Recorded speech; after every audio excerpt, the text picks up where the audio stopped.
सभी dear students हो तो कैसे हैं आप लोग। आपसे का स्वागत है आपके अपने YouTube channel some study zone में। तो आज हम लोग लेके हैं आप लोगों का जो क्लास 10th का, ठीक है, सोशल साइंस का जो प्री टेस्ट होगा, आप लोगों का प्री बोर्ड एग्जाम जो होगा उसका क्वेश्चन लेके आए हैं, ठीक है। तो आप लोग इस क्वेश्चन को जरूर से जरूर ध्यान से पढ़ के जाइएगा। ये ऑब्जेक्टिव क्वेश्चन में से मैच जरूर खाए आएगा, ठीक है, मैचिंग जरूर होगा। और आज का जो आप लोगों का हुआ था, ठीक है, इंग्लिश का एग्जाम, तो बहुत सारे जिले में बहुत अलग अलग मतलब जिले, हर जिले में अलग अलग क्वेश्चन बनाया गया था, इसलिए ओरिजिनल क्वेश्चन नहीं मिल पाया है, ठीक है।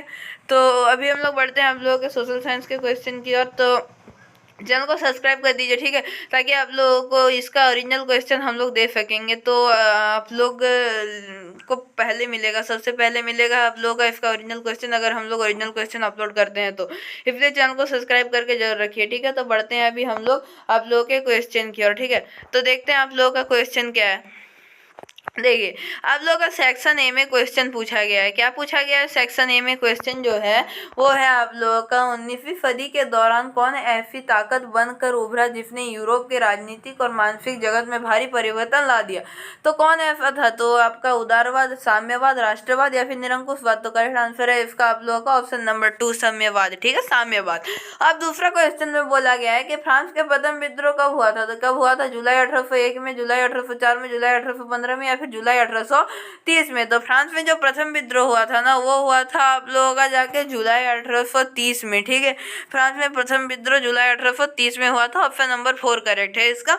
अभी हम लोग चलेंगे तीसरा नंबर क्या है आप लोगों का 1804 की नागरिक संहिता, जिसे आमतौर पर नेपोलियन की संहिता के नाम से भी जाना जाता है, उसे फ्रांस में सुधार के लिए क्या कदम उठाया। तो जन्म पर आधारित विशेषाधिकार को समाप्त कर दिया, या फिर कानून के समझ, बराबरी और संपत्ति के अधिकारों को सुरक्षित बनाए, या फिर प्रशासनिक विभाजनों को सरल बनाए, या फिर इनमें से सभी।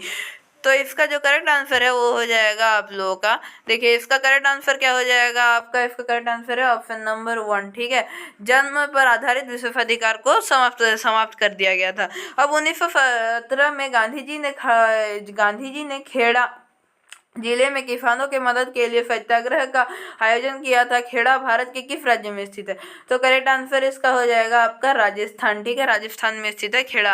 अब हम लोग देखेंगे आप लोगों का क्या है अगला क्वेश्चन, साइमन कमीशन भारत में क्यों आया। तो नई शिक्षा नीति लागू करने, लगान संबंधित नए कानून बनाने, या फिर अध्ययन करने, या फिर व्यापार संबंधित कानून बनाने के लिए। तो नेपोलियन जो है, साइमन कमीशन जो आया था वो किस लिए आया था? वो आप लोग का आया था 5 का ऑप्शन नंबर 1, ठीक है। तो नई शिक्षा नीति लागू करने आया था, ठीक है, नेपोलियन साइमन कमीशन।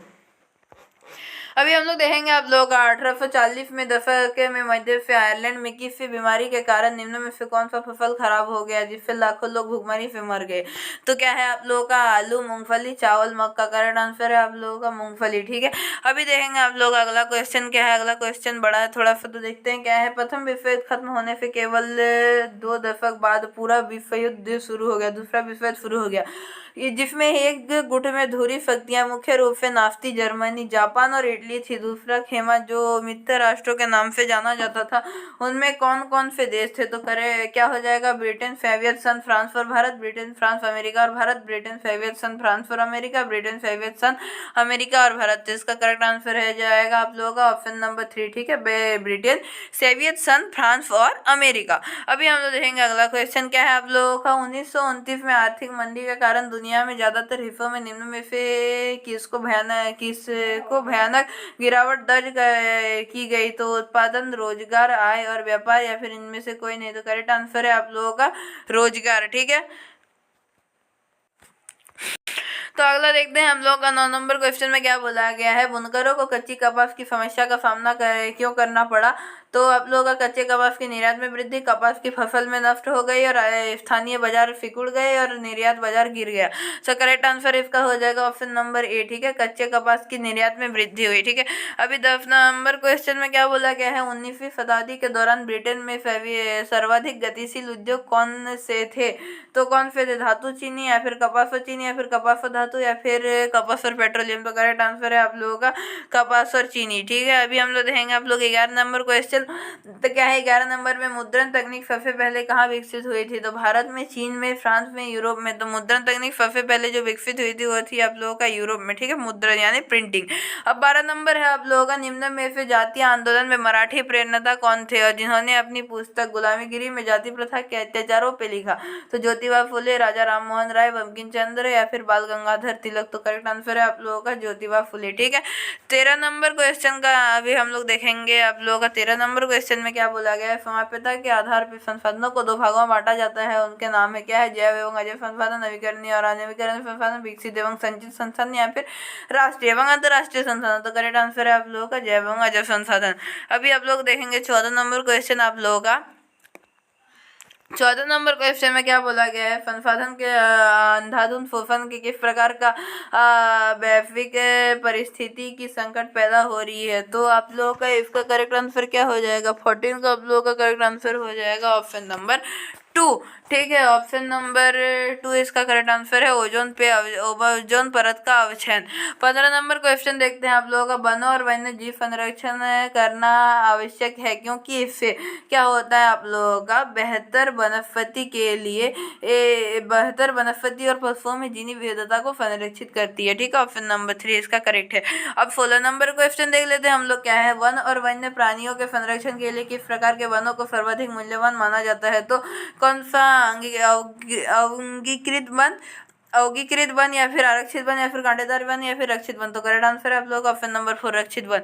अभी हम लोग देखेंगे आप लोग का अगला क्वेश्चन 17 नंबर। प्रचुर मात्रा में जल उपलब्ध होने के बावजूद भी जल किन कारणों से प्रदूषण और मानव उपयोग के लिए खतरनाक बनते जा रहे थे? तो आप लोगों का इसका करेक्ट आंसर है आप लोगों का दूसरा नंबर, रसायनों के अधिक प्रयोग से।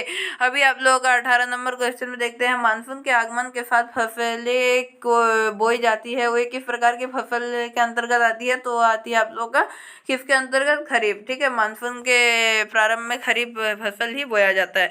अभी हम लोग 19 नंबर देखते हैं। 19 नंबर क्वेश्चन में, पवन और ऊर्जा संसाधनों के बहुतायत भारत के किस राज्य में अधिक पाई जाती है?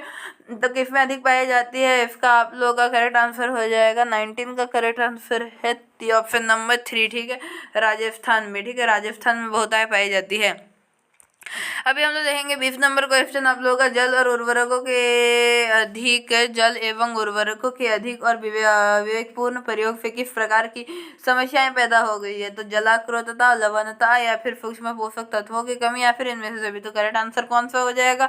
इसका जो करेक्ट आंसर हो जाएगा वो हो जाएगा आपका लोगों का जलाक्रोतता। ठीक है, 21 नंबर क्वेश्चन देख लेंगे हम लोग। 21 नंबर क्वेश्चन में आप लोगों का क्या बोला गया है? 21 नंबर में बोला गया है, औद्योगिक विकास की रीढ़ के रूप में किस खनिज को महत्वपूर्ण माना गया है? तो किसको महत्वपूर्ण माना गया है? तो आप लोगों का इसका करेक्ट आंसर है कोयला। ठीक है, कोयला को महत्वपूर्ण माना गया है। अभी हम लोग देखेंगे आप लोगों का 22 नंबर क्वेश्चन। तो 22 नंबर में है, निम्न में से किस प्रकार के खनिज का प्रयोग आणविक ऊर्जा के उत्पादन में किया जाता है?